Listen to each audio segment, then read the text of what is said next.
Good morning mga mi-andi! Magluluto nga lang ako ng beef loaf at lalagyan ko ng itlog at eto nga muna ang babaunin ng mga bata. Kapag nga walang ibang ulam, may eto nga lang yung madali-daling maulam na meron sa tindahan.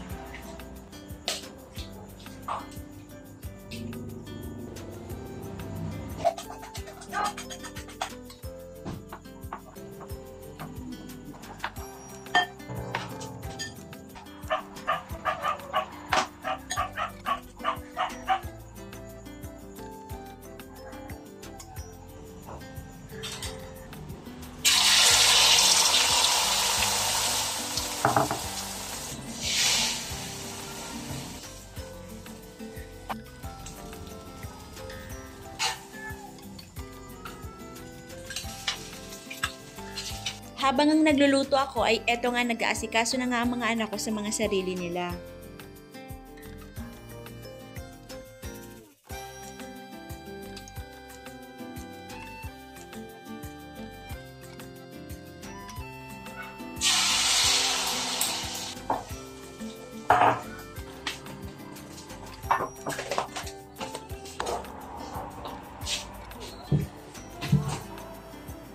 Katapos ko nga magluto ay nilagay ko nga lang sa lamesa at sila na nga ang bahalang kumuha ng kanilang ulam sa kanya-kanya nilang baonan. Maya-maya nga iaalis na nga sila at ihahatid na nga ni Dada. At syempre, back to normal na naman tayo, linis dito, linis doon. As usual, ang mga trabaho nating mga mami dito sa loob ng bahay. Ang sarap talaga pag may nanay dito sa loob ng bahay. Ang ganda ng panahon ngayon mga mi. Kayo din ba ay naglilinis na rin at nagliligpit at makikisabay na nga rin ako. For the pagpag na naman tayo at pinaalis ko nga muna itong bata-batuta na ito.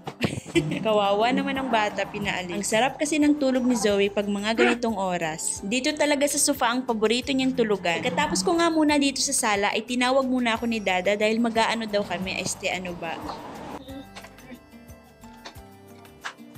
Ay, eto pala yun, mag-aano daw kami ng buhangin. Dahil magsesemento nga daw siya sa kulungan ng baboy at aayusin niya nga daw ito.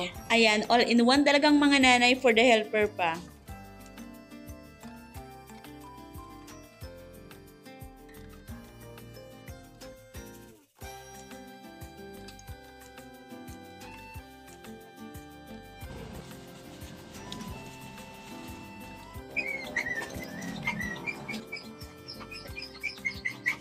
Oh!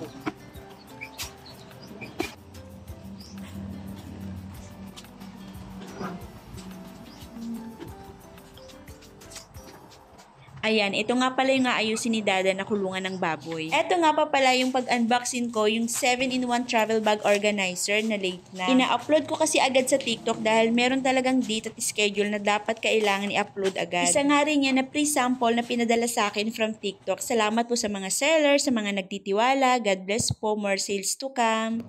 Sa mga mahilig nga mag-travel, ito nga yung marirecommend ako sa inyo. Kung gusto nyo nga ma-organize ang mga gamit nyo sa loob ng bag or sa maleta, ay ito ang kailangan nyo. Isang set na po siya mga mi-andi. 7 pieces na po siya, 7-in-1 travel bag organizer. For only 200 pesos lang, meron ka ng ganitong mga organizer bag. Kaya kung gusto nyo nga rin ito, ilalagay ko na lang ang link sa comment section. Thank you for watching. See you in the next vlog.